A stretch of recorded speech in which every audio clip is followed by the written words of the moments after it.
el título que le he puesto al tema de hoy es falsa seguridad.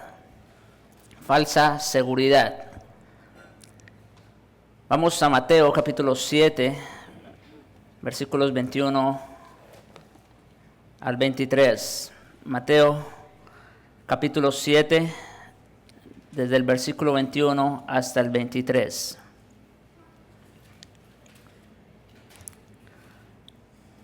Dice las Santas Escrituras: no todo el que me dice Señor, Señor, entrará en el reino de los cielos, sino el que hace la voluntad de mi Padre que está en los cielos.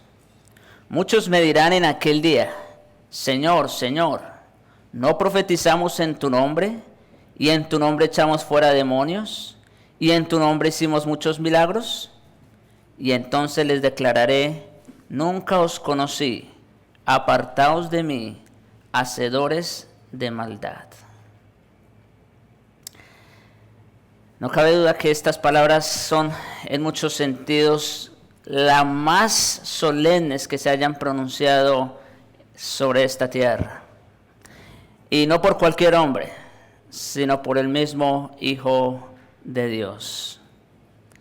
Si ustedes vuelven y leen ese texto, son unas palabras sumamente profundas y confrontadoras.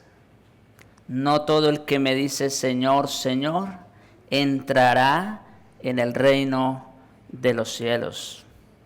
En realidad, si alguien, un simple hombre, pronunciara palabras así, nos sentiríamos compelidos no solo a criticarlo, sino a condenarlo. ¿Quién es usted para decir esas palabras? Pero son palabras que el Hijo de Dios pronunció y en consecuencia exigen nuestra atención más dedicada. Me pregunto cuántas veces hemos oído predicar sobre este texto, acerca de que muchos que piensan que van para el cielo terminarán en las llamas del infierno. Estas palabras se dirigen a hombres y mujeres que están conscientes del hecho de que tendrán que presentarse delante de Dios para el juicio final. Ante todo, no todo el que me dice Señor, Señor, entrará en el reino de los cielos, sino el que hace la voluntad de mi Padre que está en los cielos. Hay quienes subrayan la palabra hacer aquí, porque de ahí ellos creen que el evangelio se basa únicamente en las obras. Dicen, ¿lo ven? El texto dice, sino el que hace. Entonces hay que hacer, hay que actuar, ¿verdad? Para entrar al cielo. Sin embargo, en este pasaje, el mensaje no pretende recalcar las obras a expensas de la fe. Es algo mucho más grave que esto. Se trata más bien de abrir nuestros ojos de nuevo al terrible peligro del autoengaño y la autoilusión. Creo que esto lo hemos recalcado a lo largo de esta serie del Sermón del Monte. Cómo nuestro Señor trata de evitar eso, que nos autoengañemos, que pensando que somos algo, seamos otra cosa que no somos.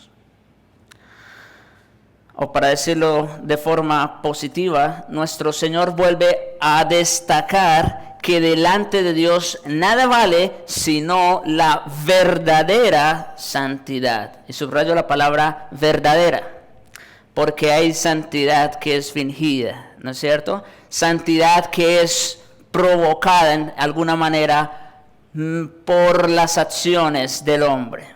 Sin embargo, aquí estamos hablando de una santidad verdadera, la santidad sin la cual nadie verá al Señor. Si nuestra idea de la justificación por la fe no incluye esto, entonces no es una enseñanza bíblica, es un engaño peligroso. Debemos repetir de nuevo que la Biblia hay que tomarla como un todo. Y nuestro Señor en este pasaje simplemente nos pone sobre aviso respecto a que sea lo que fuere que digamos o hagamos, no podemos estar ni entrar a la presencia de Dios si no somos verdaderamente justos y santos. Estamos hablando de algo que es legítimo, ¿no es cierto? No estamos hablando de algo que es imitación. Una cosa es un billete legítimo y otra cosa es un billete falso. ¿No es cierto? Si a ti te dan un billete falso, tú no quieres eso porque no vale nada, no sirve para nada. Tú quieres el legítimo, el verdadero. Bueno, estamos hablando de ese tipo de santidad, la santidad legítima, verdadera, sin la cual nadie verá al Señor. Claro que el creyente no puede ser completamente santo mientras viva esta vida. Sostiene una lucha diaria con su pecado, pero el que ha sido justificado una vez desea ser cada vez más santo. Ese es el deseo de todo verdadero cristiano, ser cada vez más santo. En otras palabras, ser cada vez más como el Señor Jesucristo. Y si ese no es tu deseo, entonces no eres un cristiano verdadero. Es lo que la Biblia enseña desde el principio hasta el fin. No es legalismo, es la enseñanza de las Escrituras. Podríamos decirlo así. Nuestro Señor nos muestra algunas de las cosas falsas y equivocadas de las que los hombres tienden a depender. Hay personas, hermanos, que preguntan, ¿cómo puedo saber yo si soy cristiano o no? ¿Verdad? Quieren saber en alguna manera algo que les dé una luz de esperanza para saber si van para el cielo o no. Sin embargo, hay cosas que son equivocadas en las cuales los hombres se apoyan pensando que van para el cielo. Y pasaremos revista a esa lista. Primero veremos las pruebas falsas relacionadas con la fe y luego las relacionadas con las obras. Hay dos tipos de evidencia que debemos tener en cuenta y que nuestro Señor menciona en el texto que estamos examinando. Hay unas pruebas falsas relacionadas con la fe y otras relacionadas con las obras. Y tenemos que enfrentarnos con este principio que nuestro Señor nos somete a consideración. El principio general es que el fundamento de la enseñanza de nuestro Señor Jesucristo nos muestra lo que de hecho puede ocurrir en la vida de un hombre que al final se condenará. Hay cosas que parecieran ser tan claras, dice, no, este hombre es un santo de Dios, y sin embargo al final va a sufrir la terrible condenación. Eso es lo alarmante. Nos muestra que se puede llegar tan lejos y sin embargo estar tan completamente equivocado. No cabe duda que es una de las afirmaciones más sorprendentes de todas las Escrituras. Vamos entonces en primer lugar a ver las falsas pruebas sobre la fe. Hay por lo menos dos falsas pruebas sobre la fe de una persona. La primera prueba falsa en la que muchos descansan es más bien sorprendente. Consiste en tener una creencia correcta. Hay personas que creen correctamente. No todo el que me dice Señor, Señor, entrará en el reino de los cielos, sino el que hace la voluntad de mi Padre que está en los cielos. Hay personas, dice nuestro Señor, de hecho, que me dicen Señor, Señor, y sin embargo nunca entrarán en el reino de los cielos. Debemos explicar esto con cuidado. No critica a los que dicen Señor, Señor, por supuesto que no, todo el mundo debería decirlo. Se refiere a los que poseen una doctrina adecuada respecto a su naturaleza y a su persona. A los que lo han reconocido, que acuden a Él y le dicen Señor, Señor. Es de ellos que está hablando. Dicen lo que hay que decirle, creen lo que hay que creer acerca de Él. Nuestro Señor no los critica por esto. Lo que dice es que no todos los que lo dicen entrarán en el reino de los cielos. El aspecto negativo es muy importante. El que no dice Señor, Señor, nunca entrará en el reino de los cielos. Eso es importante. Una persona que no reconoce a Cristo como Señor nunca va a entrar al reino de los cielos. Este es el punto de partida de todo este asunto. Nadie es cristiano a no ser que diga Señor, Señor al Señor Jesucristo.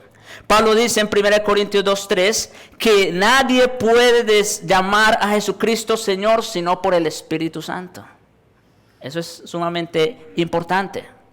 En otras palabras, la ortodoxia es absolutamente esencial para el creyente, como decíamos esta mañana en la escuela. El uso de la razón, el comprender las doctrinas es esencial para la fe. Tenemos aquí no una crítica a la ortodoxia. Eso jamás sería posible. Se refiere al hecho de que si uno confía solamente en la ortodoxia o en el conocimiento que posee, se puede condenar con todo y lo que sabe. De eso es que estamos hablando.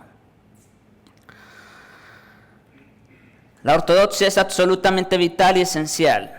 A no ser que creamos en Jesús de Nazaret, que en realidad es el Hijo de Dios, a no ser que lo reconozcamos como el Hijo eterno, esencia eterna, hecho carne entre nosotros, a no ser que creamos la doctrina del Nuevo Testamento, que Dios lo envió para que fuera Mesías, Salvador del mundo, y que en esto, que por eso ha sido exaltado y que es Señor sobre todas las cosas, ante quien toda rodilla se doblará y lo confesará como Señor, entonces no puede ser cristiano. Debemos creer esto. Ser cristiano significará, en primer lugar, creer ciertas verdades respecto al Señor Jesucristo. Eso es esencial, elemental. Si no crees esas doctrinas, entonces no puedes ser cristiano. No hay cristianismo aparte de esto. Ser cristiano significa que toda nuestra vida, nuestra salvación, nuestro destino eterno descansan enteramente en el Señor Jesucristo. Por esto el verdadero cristiano dice, Señor, Señor. Ese es el contenido de esta afirmación. No quiere decir simplemente pronunciar las palabras adecuadas. Indica que creemos estas cosas cuando las decimos, que las abrazamos en nuestro corazón. Así que nuestro Señor no está atacando como les dije, nuestro Señor no está atacando la ortodoxia o el conocimiento. No. Lo alarmante y aterrador es lo que nuestro Señor dice. Que no todo el que lo dice entrará en el reino de los cielos. Ese es el problema. No que no hay que decirlo o no hay que creerlo. El problema es que no todo el que lo dice o el que lo cree entrará en el reino. Los que entran en el reino, quiero que pongan mucha atención a esta frase. Los que entran en el reino de los cielos lo dicen. Los que no lo dicen nunca pueden entrar en el reino. Pero no todos los que lo dicen entrarán en él. ¿Se entendió? Vuelvo y lo repito. Los que entran en el reino de los cielos lo dicen. Señor, Señor. Todos lo dicen. Los que no lo dicen nunca pueden entrar al reino. O sea, es necesario decirlo. Es necesario creer en Cristo como Señor. Pero no todos los que lo dicen entrarán en el reino. Es evidente que esto debería hacernos detener para reflexionar, ¿no les parece? Santiago en su carta dice lo mismo. Nos advierte que tengamos cuidado de confiar solo en que creemos ciertas cosas, diciendo de una forma más bien sorprendente. Miren conmigo Santiago, capítulo 2, versículos 19 al 22. Permítame encontrarlo. Santiago, capítulo 2. Versículos 19. Sí.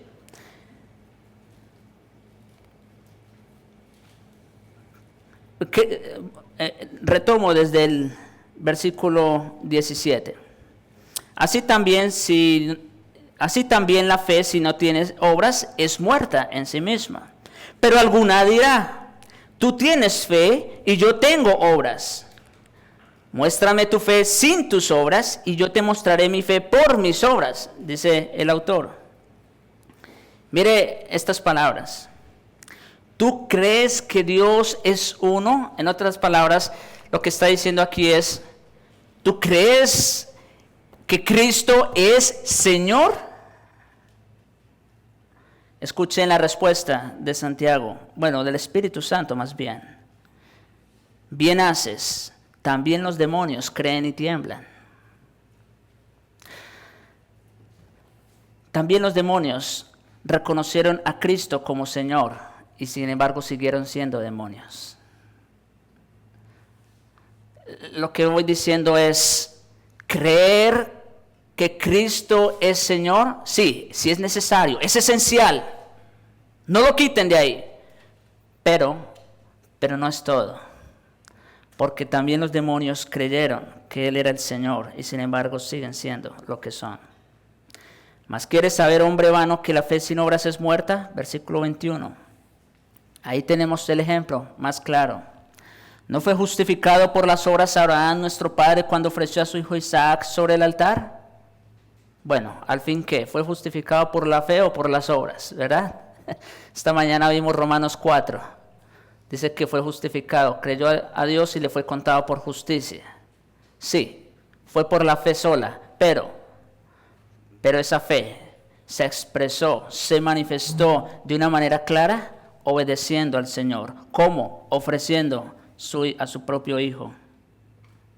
¿No ves que la fe actuó juntamente con sus obras y que la fe se perfeccionó por las obras? Sí, hermanos, la fe es esencial. Somos salvos por la sola fe en Jesucristo. Pero eso se tiene que ver. Todos corremos el peligro de contentarnos con un asentimiento intelectual de la verdad. También lo dijimos. El uso de la razón es importante en esto de la fe. La fe que nos propone nuestro Señor Jesucristo no es una fe irracional, no. Nuestra fe es más bien intelectual. Sin embargo, ha habido a lo largo de los siglos personas que han caído en esa trampa, que han tenido un asentimiento respecto a ciertas verdades del Evangelio. Han leído la Biblia y han aceptado su enseñanza, creyeron la enseñanza y a veces han sido hasta expositores de la misma. Han luchado contra los herejes y sin embargo todo su carácter y vida han sido una negación de la misma verdad que ellos decían creer. Por eso Santiago dice que la fe sin obras es muerta. Tú dices que crees, bien, pero muéstrame tu fe por tus obras. Decir que crees no es suficiente. Eso tiene que dejarse ver. Puedes decir Señor, Señor y no entrar en el reino de los cielos. Pero la segunda falsa prueba respecto a la fe, la segunda posibilidad es que esas personas quizá no solo sean creyentes de la verdad, sino que también sean fervorosos y celosos. Imagínense eso. No solamente son creyentes, sino que son fervorosos y celosos. Y adviértase la repetición de la palabra Señor allí en el texto, ¿lo ven? Dice, no todo el que me dice Señor, Señor. Estas personas no son creyentes intelectuales solamente. Hay un elemento de sentimiento. La emoción está involucrada. Parecen ansiosos y llenos de fervor. Sin embargo, nuestro Señor dice que incluso eso puede ser completamente falso. Y que hay muchos que llenos de celo y fervor dicen las cosas adecuadas acerca de Él y a Él. Y sin embargo, no entrarán en el reino de Dios. ¿Cómo se ve ese hermano de ferviente? ¿No es cierto? ¿Cómo se pone de contento cuando escucha la predicación de la palabra? ¿Cómo sirve en la iglesia? Sin embargo, el fervor tampoco es suficiente. Hay que explicarlo así. Una de las cosas más difíciles, y todos los cristianos deben aceptarlo así, es distinguir entre fervor genuinamente espiritual y un celo o entusiasmo meramente carnal. El espíritu y el temperamento carnal o animal puede muy bien hacer que el hombre sea ferviente y celoso. Y otra vez, yo sé que ya todos hemos escuchado la historia, por eso no voy a mencionarla otra vez, pero el caso de Cornelio, recuerdan ustedes, en Hechos 10:2, la descripción que se hace de ese hombre es increíble. Era un hombre piadoso, temeroso de Dios con toda su casa. O sea, en realidad, como les dije alguna vez, era un hombre digno de admirar, digno de imitar. Y hacía muchas limosnas al pueblo y oraba a Dios siempre. Tenía buen testimonio de todo el pueblo. Y sus oraciones incluso fueron escuchadas por Dios. ¿Recuerdan que vimos el texto? Y sin embargo, todavía no había nacido de nuevo. El hombre puede nacer con una naturaleza enérgica y un espíritu entusiasta y ferviente, pero eso nada tiene que ver con la verdadera fe. Y algunos de nosotros debemos tener más cuidado de esto. No hay nada acerca de lo cual el predicador necesite tener más seguridad que el celo y fervor que pone en su predicación no nazcan de su temperamento natural, sino de la fe verdadera en Jesucristo. Todos los predicadores saben qué quiere decir esto. Y quien quiera que se haya tomado parte alguna vez de las oraciones públicas o incluso en la dirección lo saben también. Uno puede sentirse arrastrado por su propia elocuencia y por lo que está haciendo y no por la verdad misma que ello contiene. Hay personas que parecen pensar que su deber es ser fervientes y emotivos. Algunas personas nunca oran en público sin llorar y algunos tienden a pensar que sienten más que otros. Pero esto no se sigue necesariamente de una fe genuina.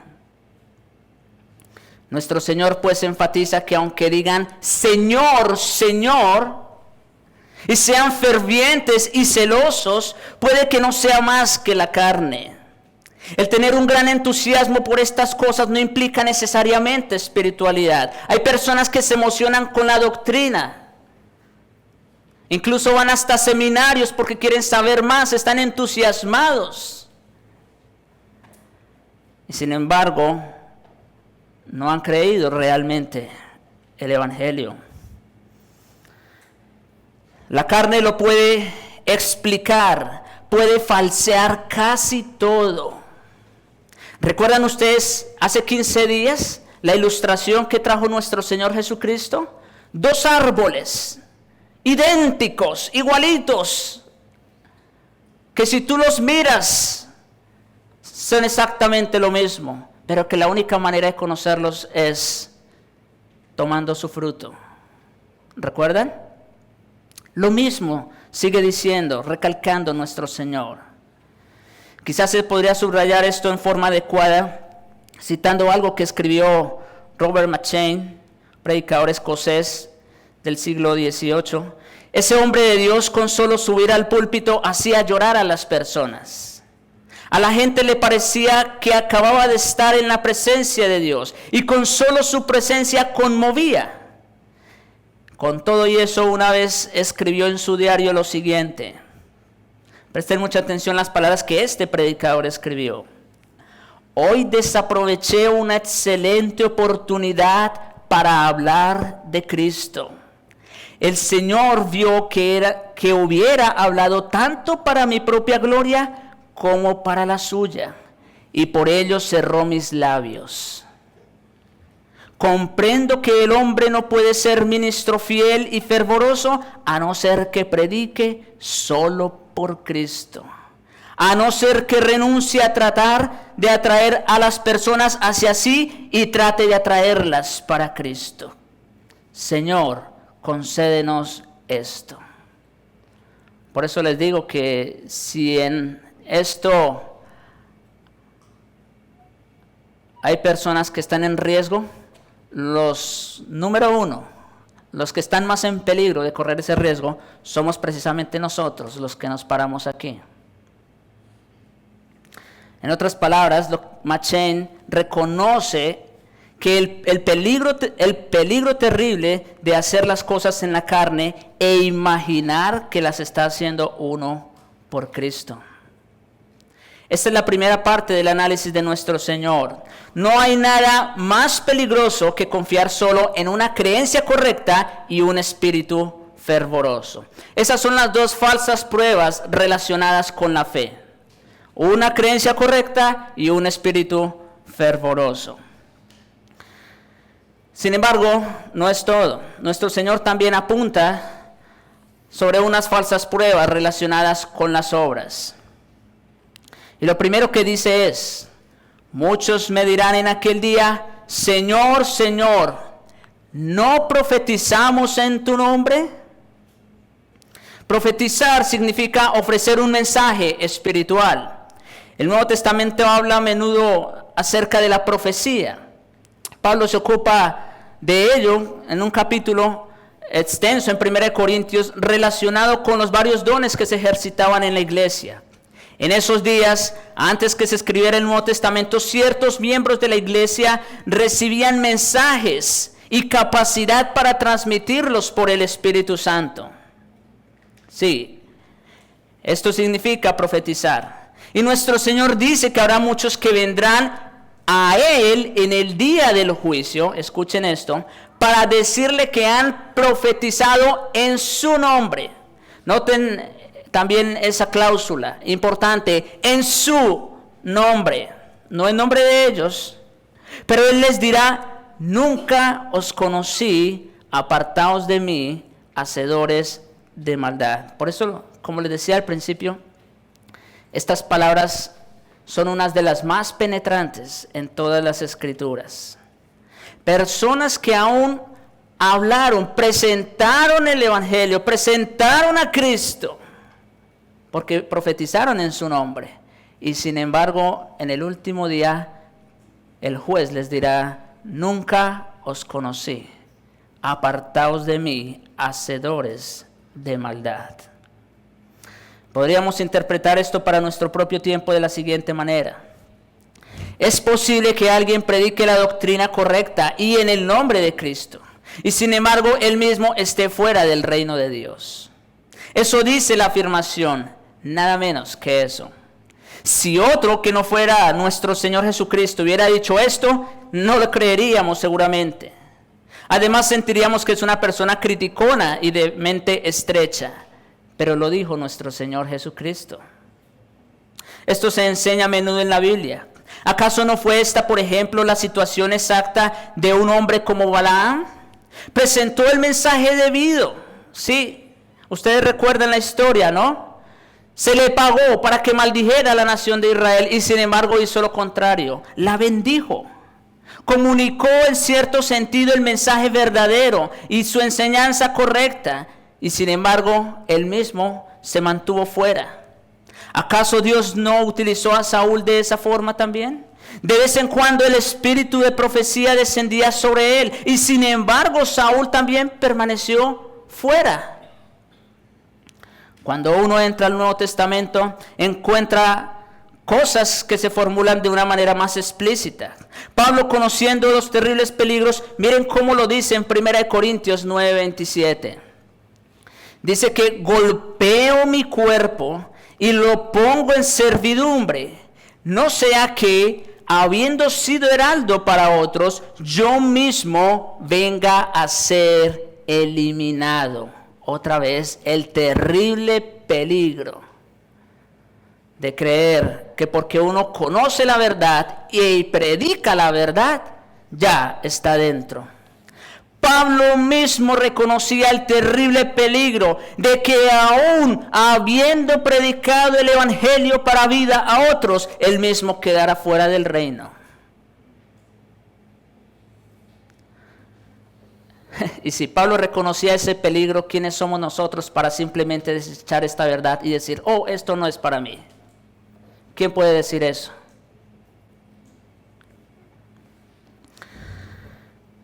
Por eso, cuando habla de poner el cuerpo en servidumbre, no solo se piensa a menudo, como imaginan algunas personas, ciertos pecados en la carne, sino que se refiere a toda su vida. Pone su cuerpo, su vida en servidumbre. El hombre tiene que poner su cuerpo en servidumbre tanto en el púlpito como en la calle. Someter el cuerpo a servidumbre significa dominar, controlar, sujetar todo lo que la carne desea hacer. De esa manera golpeamos nuestro cuerpo y lo ponemos en servidumbre. La carne trata de sacar su cabeza siempre. Y el apóstol Pablo nos dice en este mismo contexto de la predicación, que golpeó, azotó y castigó su cuerpo a fin de que, habiendo predicado a otros, él mismo no quedara fuera. O tomemos la maravillosa afirmación de esta verdad en 1 Corintios 13, versículos 1 al 3. Una de las afirmaciones más hermosas de las Escrituras y sin embargo más confrontadoras. Dice allí: si yo hablase en lenguas humanas y angélicas, wow, que alguien llegara a hablar de esa manera, miren, y no tengo amor, vengo a ser como metal que resuena o címbalo que retiñe. O también, y si tuviese profecía y entendiese todos los misterios y toda ciencia y tuviese toda la fe de tal manera que trasladase los montes y no tengo amor, nada soy. Lo que el apóstol Pablo dice es: puedo predicar como un ángel del cielo. Puedo ser extraordinariamente elocuente. La gente me puede considerar el orador mejor del mundo. Puedo hablar acerca de las cosas de Dios y con todo estar fuera del reino. Todo es inútil si carezco de las cualidades que me hacen cristiano verdadero. El hombre puede pues profetizar y permanecer fuera. Pensemos también en la afirmación de Pablo en Filipenses 1:15, donde afirma que ciertas personas predican a Cristo por envidia y contienda. ¿Recuerdan? Su motivo obviamente es equivocado, sus pensamientos son erróneos, pero predican a Cristo, dicen cosas adecuadas acerca de Cristo. Incluso Pablo se alegra de su predicación, aunque ellos estén equivocados, porque lo hacen con un espíritu erróneo y guiado por la envidia y el deseo de sobresalir. Debemos caer en la cuenta, pues, que es de hecho posible que el hombre predique la doctrina correcta y sin embargo quede fuera del reino. Nuestro Señor dijo en cierta ocasión a los fariseos: vosotros sois los que os justificáis a vosotros mismos. Qué fácil es para nosotros como creyentes caer en este terrible pecado, la autojustificación, ¿no es cierto? Yo no soy como los otros. Terminamos orando como el fariseo. Vosotros sois los que os justificáis a vosotros mismos delante de los hombres. Quizás delante de los hombres usted sea una persona memorable, digna de imitar, como Cornelio antes de su conversión. Mas Dios conoce vuestros corazones, porque lo que los hombres tienen por sublime delante de Dios es abominación. Es un pensamiento aterrador y, según entiendo, significa que en el día del juicio nos encontraremos con grandes sorpresas. Ya lo he dicho quizá y vuelvo a repetirlo. En el día del juicio nos vamos a encontrar con unas sorpresas del tamaño de la eternidad, que pensando que iban para el cielo, terminan en las llamas del infierno. Encontraremos a hombres que han sido alabados como predicadores y quedaron fuera del reino. Dijeron lo justo y lo dijeron maravillosamente, pero nunca tuvieron en ellos la vida y la verdad. Todo era carnal. En segundo lugar, otra falsa prueba sobre las obras. Ya dijimos, la primera es que profetizaron en su nombre. Esa es una falsa prueba. Otra prueba falsa es que no solo profetizan, sino que incluso arrojan demonios. Advirtamos de nuevo la repetición: en tu nombre arrojaron demonios. Incluso es posible que una persona haga esto y quede fuera del reino. Y esto es muy fácil demostrarlo. ¿Acaso no está bien claro en el Nuevo Testamento que incluso Judas tuvo ese poder? Judas también lo hizo, al igual que los demás. Nuestro Señor envió a sus discípulos a predicar y a arrojar demonios. Y ellos una vez regresaron diciendo, ustedes recordarán la lectura que hizo el hermano Raúl hace un momento en Lucas 10.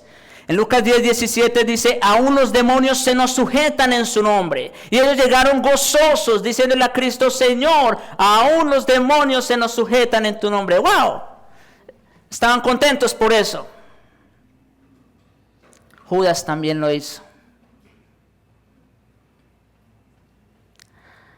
Nuestro Señor puede dar poder a un hombre, pero el hombre mismo puede estar perdido.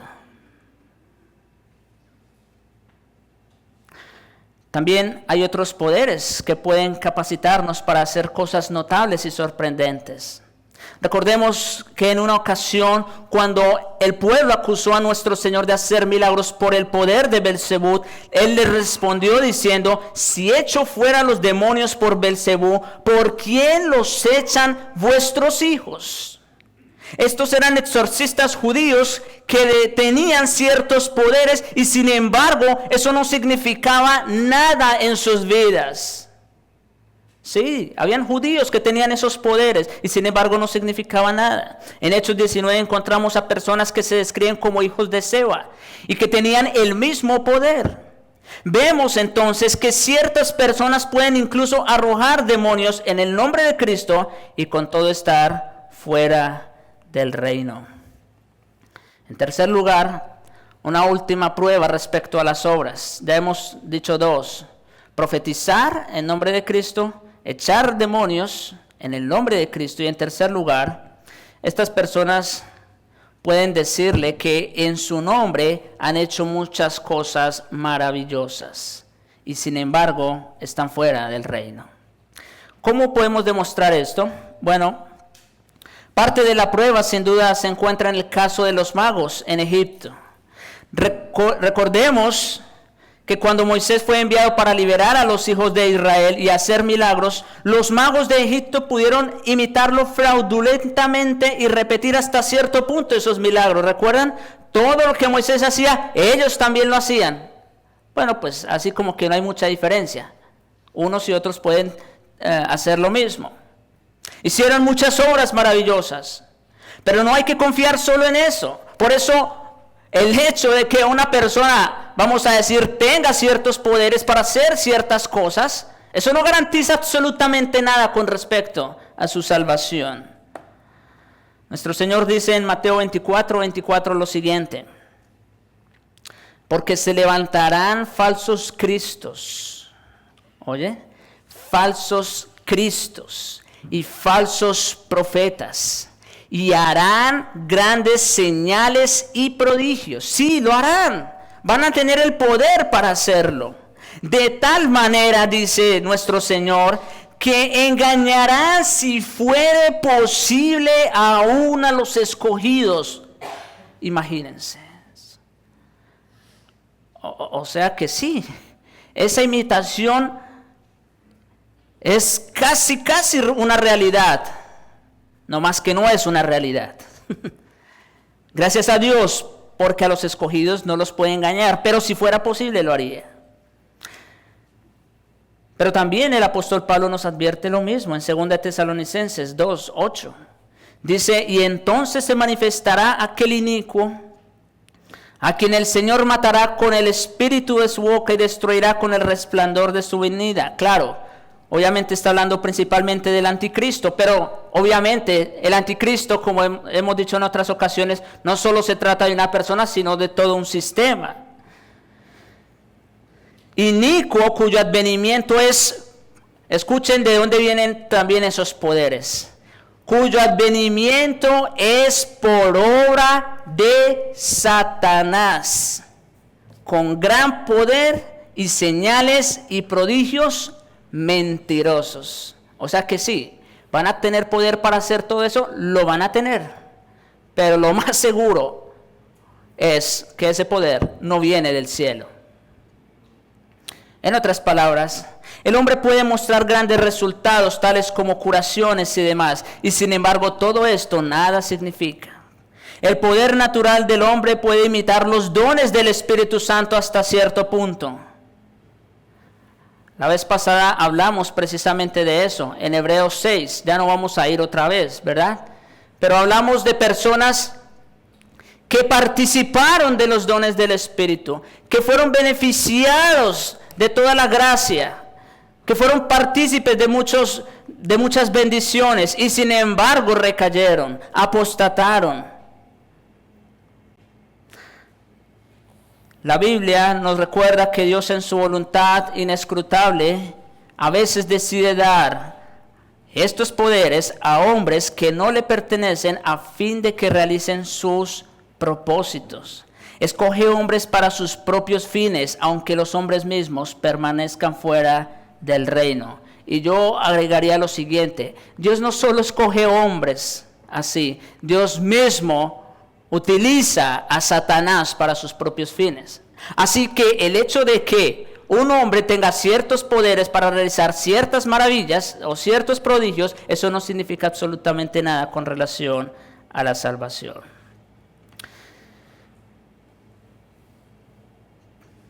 Así que hemos visto las falsas pruebas. Vimos las falsas pruebas con relación a la fe. No todo el que cree, no todo el que es de espíritu fervoroso, entrará en el reino de los cielos. Pero también vimos las falsas pruebas con respecto a las obras. No todo el que habla en nombre de Cristo, no todo el que echa demonios o no todo el que hace milagros y prodigios entrarán en el reino de los cielos. Todo ha sido profetizado, todo se encuentra en la Biblia y por ello nuestro Señor nos amonesta solemnemente que tengamos cuidado con esto. Recuerden lo que les dijo a sus discípulos, volviendo al pasaje de Lucas 10 y en el versículo 20. Los discípulos llegaron emocionados, como les dije, de que habían echado fuera demonios en nombre de Cristo, de que habían realizado milagros y prodigios. Y sin embargo nuestro Señor les calma el ánimo diciendo: no os regocijéis de que los espíritus se os sujetan, sino regocijaos de que vuestros nombres están escritos en los cielos. Eso es lo más importante. Que nuestros nombres estén escritos en los cielos. Habían sido enviados a predicar y a arrojar demonios. Habían tenido mucho éxito. Incluso Cristo mismo les dice: y yo vi a Satanás caer como un rayo. ¿Recuerdan ustedes? Ahí en la historia que leímos.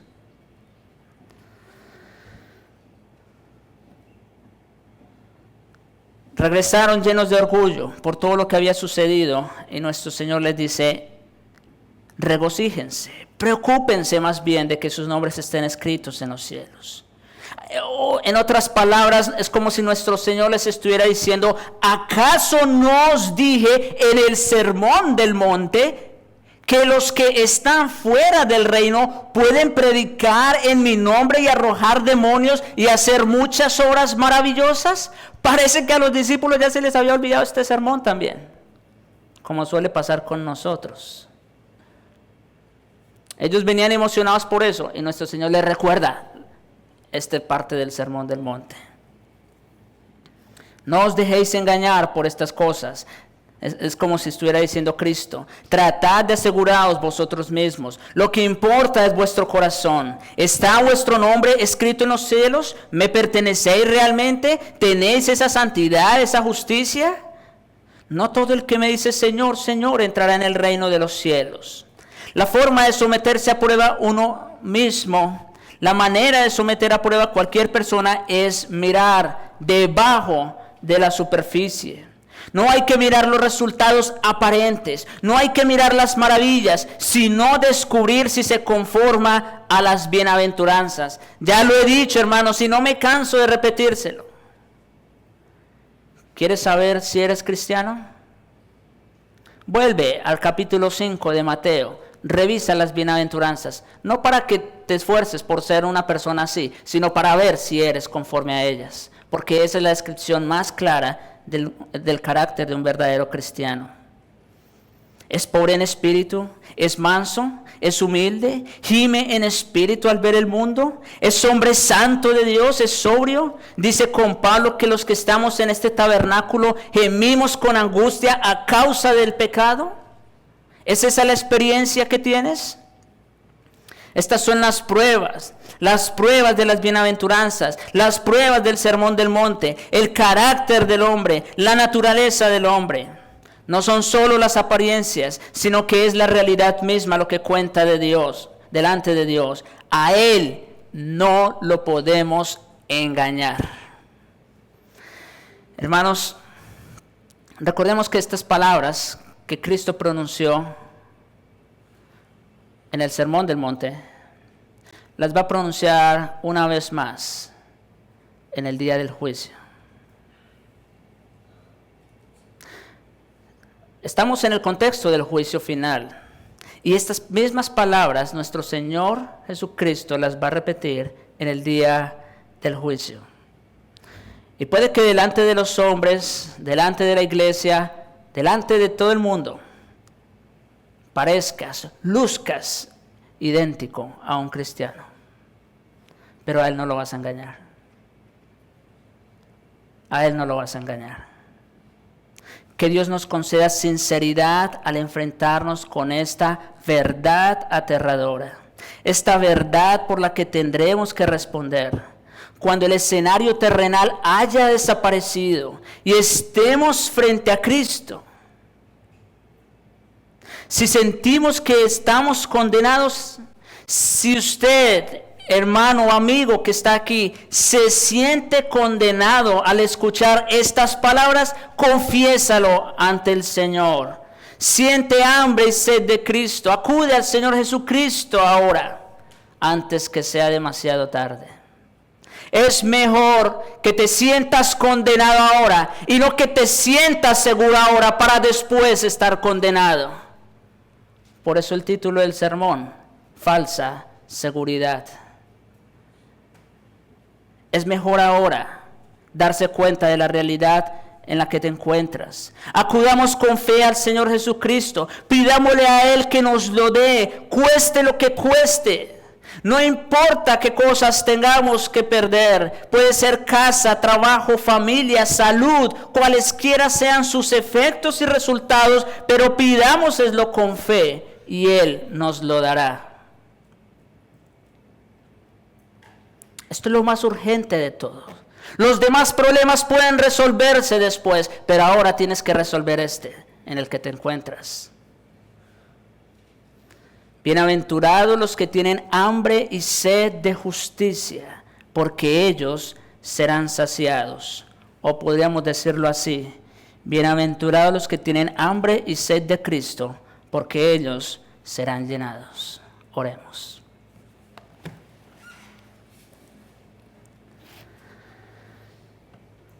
Padre nuestro, Padre misericordioso, nuevamente, Señor,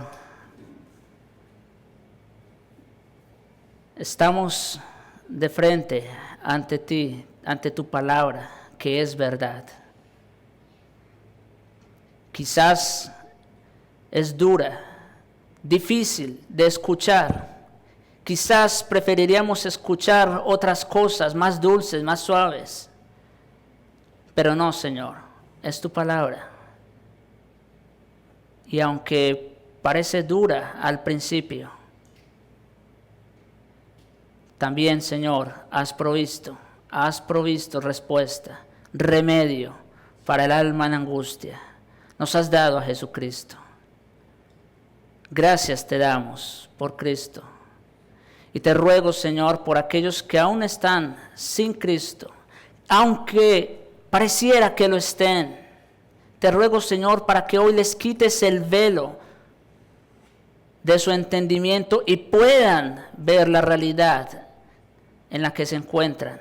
Y estando en esa condición, corran a Cristo. Te lo suplico, Señor, hazlo por amor a tu nombre, para salvación de todo tu pueblo. En Jesucristo te lo ruego. Amén.